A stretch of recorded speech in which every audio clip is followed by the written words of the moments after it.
Baiklah, kita masuk pertemuan ke-6 dari 10 yang kita rencanakan tentang turbin uap. Apapun turbin uap yang penggerak utama kapal, kita bisa melihat propeller ya atau baling-baling kapal begitu besar. Kita harus bangga bahwa yang lebih bangga lagi yang membuat ini luar biasa. Kita nggak ada bapaknya yang merawat dan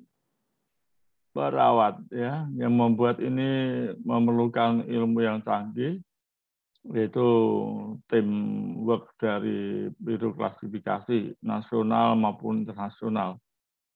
Dia mempunyai perhitungan yang sangat hebat dan semua mekanika yang terpasang juga ya tentu ini yang kita harapkan tiap 2,5 tahun itu di-maintain.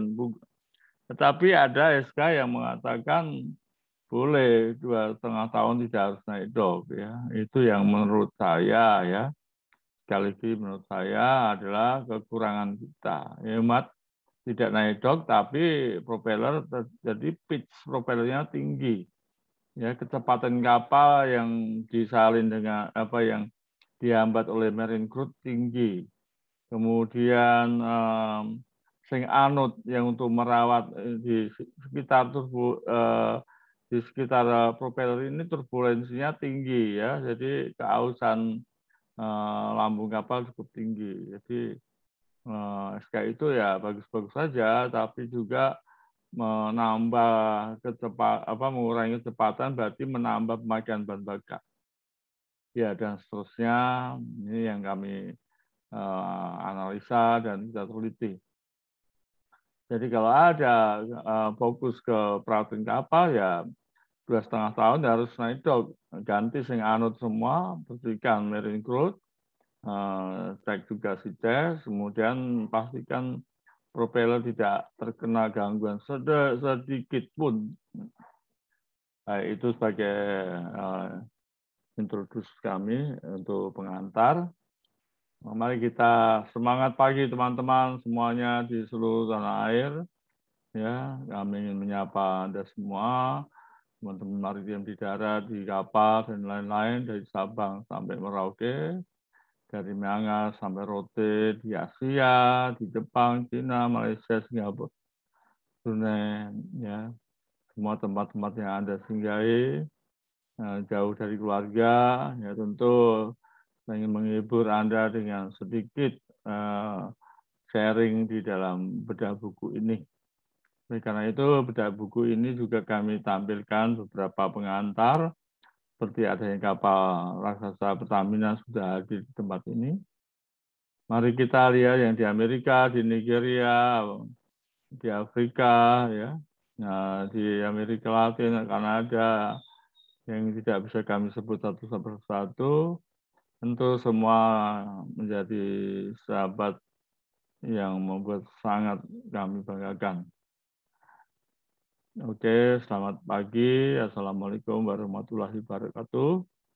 Salam sehat sejahtera. Mohon izin saya memperkenalkan diri tidak bosan-bosannya sebagai Marine Chief Engineer, Marine Spesialis, Marine Surveyor, juga manajer operasi di satu perusahaan, dosen pelayaran, dan penulis buku ajar maritim. Bedah buku yang ke-6 ini masih tetap turbin sampai ke-10. Ya, turbin. Saya tuntaskan memang 10 bab ini ya tanggung-tanggung kalau Anda menguasai betul ini, siap untuk kapal yang super tanker atau super di atasnya super lah ya, VLCC dan lain-lainnya, yang menggunakan yang 300 lebih, 400 lebih deadweight ya, deadweight tonnage, yang menggunakan tenaga turbin uap. Memang harus perlu ruangan yang besar, tapi juga mesinnya ini sangat bersih. Kalau ada yang menggunakan turbin uap, ini turbin uap Parson itu memang paling banyak dipakai sebagai tenaga penggerak. Ya, saya akan mengenal karakteristik turbin Parson, derajat reaksi, ya, turbin Larson, kerja maksimum dan seterusnya. Ini bagian dari buku-buku BPKIP dan yang sudah dipakai selama 2004 sampai 2018. Ya, ada 15 tahun dan sekarang ini mungkin setelah pandemik COVID-19 ini mulai berubah. Tetapi tanpa ada buku ajar seperti ini, saya mengatakan kualitas perwira siswa berkurang. Walaupun diajarkan materi yang sama, kalau sudah sistem pandemik ini, Zoom itu akan membantu pelajaran kalau teman-teman pasti juga ikut belajar. Jadi tidak mendengarkan kata dosen di dalam Zoom saja. Tapi harus punya otodidak mencari sumber-sumber pelajaran yang benar. Ya. Baiklah, ini sedikit pengalaman kami ya di Pertamina, di Medco Energi, di Trada, dan saya ini karena sudah pengulangan berkali-kali ya di BP3IP dari tahun 2001 mestinya ya. Anggota 14 tim ahli di PKP, 14 orang aja, Daya dari STIP, dan pengalaman teman kami yang cukup menarik dari sekjen 10 tahun, dan alumni, dan mendapatkan juga rekor muri karena hobi, karena penulis buku, dan seterusnya. Ada 3 alma mater yang kami banggakan, tiga-tiganya saya mendapat beasiswa, sehingga sangat beralasan saya ingin mengabdikan diri kepada profesi dunia bahari maupun maritim. Ya, apa yang bisa kami sampaikan? Ini karena ketiga sekolahan yang sangat kami banggakan itu saya mendapatkan beasiswa penuh. Ya. Di sekolah nggak perlu banyak mikir soal keuangan dan saya ingin belajar dengan sungguh-sungguh. Juga di STIP, di SATAB, itu tahun 87, dan BP3IP tahun 97. Baik, kita akan bahas lagi mengenai tanggung jawabnya biro klasifikasi. Jelas sangat besar sekali ya, kalau lihat kapal yang sangat besar, itu besarnya biro klasifikasi itu mempunyai tanggung jawab mengantar, menghitung, ya, semua sampai terjadinya kapal. Baik kapal kecil dan kapal itu harus mengikuti standar internasional. Ya, standar dari IMO itu, International Maritime Organization, ya tokoh-tokohnya itu yang disebut komite-komite membahas tentang kapal ya. Legal Committee, kemudian Teknik Committee, Safety Committee, Environment Committee, dan Facilitation Committee. Ini ya bisa dibaca tanggung jawab yang besar. Ini baru antara lain ya, belum semuanya. Semuanya tentu ya banyak karena setiap divisi di biro klasifikasi mempunyai keahlian-keahlian yang tidak dimiliki oleh teman-teman yang di darat. Tapi yang paling ketat yaitu paling kami harapkan pada waktu melaksanakan annual class survey, intermediate class survey, special class survey, continuous class survey, renewal class survey, dan seterusnya itu agar sesuai dengan komitmen apa yang diperiksa dan di mana periksa dan kondisinya itu betul-betul pemilik kapal tahu ya. Jadi kapal itu seger bugar layak laut. Jangan semuanya dibebankan oleh nakoda dan jajarannya. Ya, mungkin nakoda sama dengan kru yang lain paling naik kapal itu berumur 6 bulan ganti. Nah, kalau diperpanjang ya 1 tahun sudah ganti. Tapi yang continuous ya kelas survei itu adalah biro klasifikasi. Jadi sangat beralasan kalau saya berkeluar sini adalah mengharapkan biro klasifikasi apapun baik internasional maupun nasional memeriksa kapal dengan komitmen, dengan sungguh-sungguh ya. Jadi kalau apalagi beliau bukan orang kapal, jadi harus melakukan kerjasama yang baik dengan pemilik kapal dan kru kapal. Itulah yang kita harapkan supaya mengurangi jumlah kecelakaan di laut, menjamin keselamatan di kapal. Ya, tidak hanya Sabandar saja yang periksa.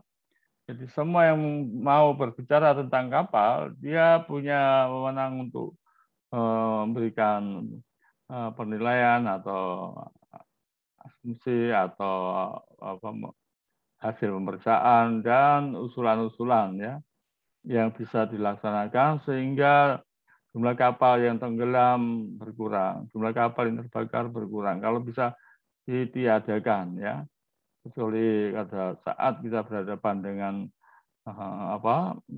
force major ya, bencana alam dan seterusnya. Masih ada pertanyaan kenapa sih tanker Pertamina berbendera Panama? Ya ini perlu direnungkan. Selain Panama itu sudah ada 200 tahun yang lalu, ya, sedang kita baru belum 100 tahun yang lalu. Jadi tidak melihat negara besar saja, negara kecil pun bisa membuat kejutan seluruh dunia. Jumlah kapal-kapal yang ditangani oleh bendera Panama ini sangat banyak. Banyak ya, kita masih ketinggalan. Ya. Di antara internasional kelas yang terkenal sekali atau yang pertama kali yaitu Lloyd Register. Ya. Boleh juga dikatakan yang pertama, Lloyd Register kelas atau LR ya. Ini pemeriksaan kapal selalu dengan sungguh-sungguh. Komitmennya tinggi, periksa sungguh-sungguh ya. Kita Biro Klasifikasi Nasional kita BKI perlu belajar kesungguh-sungguhan, bukan soal teorinya sama ya. Nah, oleh karena itu ya dengan adanya kapal besar itu kalau masuk jajaran pasiennya BKI, tentu negara kita akan bangga ya, jumlah tonnage kapal akan besar sekali. Itu kan sama dengan 100 kapal yang DWT-nya 3.000. Ya, DWT ya, satu kapal besar itu sudah sama dengan 100 kapal itu ya. Ya tentu mudah-mudahan hanya masalah waktu PKI diharapkan bisa merebut bendera menjadi merah putih kapal-kapal besar seperti ini ya. Klasifikasi Indonesia kita harapkan bisa dan pasti bisa ya. Karena memang berkali-kali saya sampaikan ilmunya sama, hanya komitmennya berbeda ya. Tidak ada kapal-kapal yang bisa ditangani, semuanya bisa. Ini kembali tadi Panama ada di bawah bendera Spanish ya, Amerika. Sudah ada sejak tahun 1821 coba. Jadi sudah 200 tahun yang lalu. Kita nggak boleh cemburu atau ada pertanyaan dari teman-teman kenapa bendera Panama, kenapa krunya orang India dan seterusnya. Itu kita cari sebab-sebabnya ya. Ini mengenai kapal, umurnya minimum 25 tahun dalam kondisi 75%. Tahu caranya bagaimana, yaitu yang berkaitan baik pemilik kapal, Sabandar, Biro Klasifikasi, penyewa kapal, dan kru kapal harus bekerja sama, ya paling tidak 5 institusi harus bekerja bersama-sama. Ini masih bicara turbin, jadi ini tetap saya pasang karena biar nggak membuka proposal yang lain atau perpoin yang lain. Di sini kita melihat turbin tidak bisa terlepas dari ketel uap. Jadi itu ada sumber tenaga. Turbin reaksi Parson, ya, itu yang betul-betul turbin yang gede, ya, dan turbin gabungan aksi dan reaksi juga. Dan mempunyai keistimewaan turbin ini mempunyai sudut jalan yang berbeda dari yang lain. Dia mempunyai sudut jalan yang asimetris. Nanti kita akan kenal ya, asimetris. Ini keuntungan-keuntungannya. Ini kecanggihan orang-orang yang membuat turbin ini hebat. keuntungan, kerugian, penggunaannya perlu kita pelajari. Kemudian derajat reaksinya ya. Reaksinya berbeda karena dia punya suhu yang berbeda. Ini rumus-rumus ini yang agak pusing ya kalau kita nggak tahu dalil-dalilnya yang penting. Nah, ini tetap menggunakan rumusan segitiga Pythagoras dan menggunakan sudut sinus kosinus. Ini sudutnya semantia bilanting, turbin Parsons kerja biasa.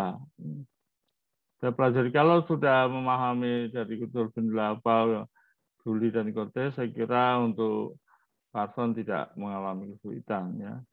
Ini gampang aja. Jadi kecepatan uap tetap sama 44,7 kali jatuh kalor dibagi 2 kali juga jumlah ya suhunya ya.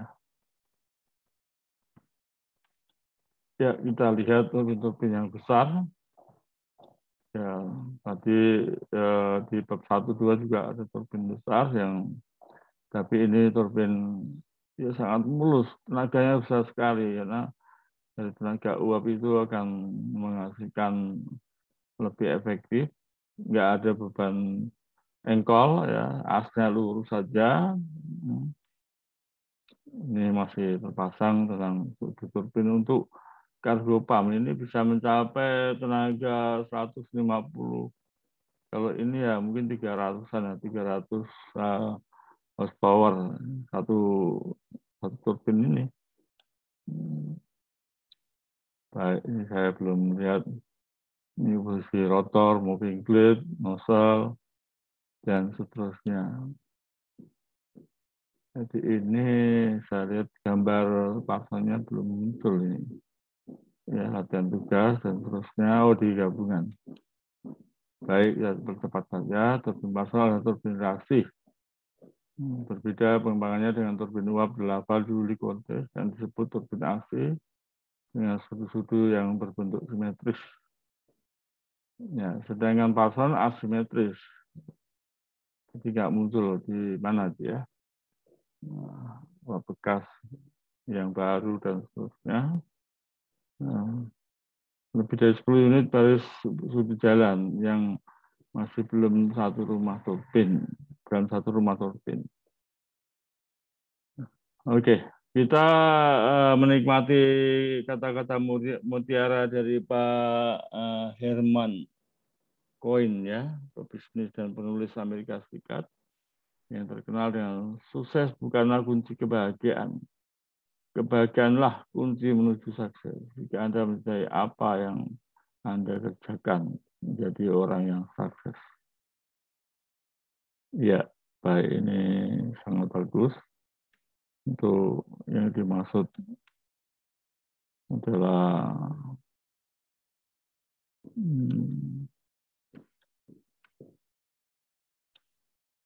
apa yang Anda kerjakan. Oke, kita cukupkan sekian. Dan mulai berpikir tentang turbin Parsons. Saya kira kita memang harus berpikir ya. Jangan lupa teman-teman minta bantuannya, dukungannya di subscribe channel YouTube ini dan berikan tanda like bila Anda berkenan berbagi amal ibadah tentang pengetahuan ini. Boleh di-share sampai ke tidak ada batasan kelas ya, teknik, notik, semua terlaksana boleh mempelajari buku ini. Minggu depan kita akan bedah buku lagi modul ke-8. Yang ke-7. Salam sehat, semangat, sukses selalu untuk Anda. Wassalamualaikum warahmatullahi wabarakatuh. Terima kasih. Sampai berjumpa lagi. Sekali lagi kami mengucapkan terima kasih. Sampai berjumpa lagi.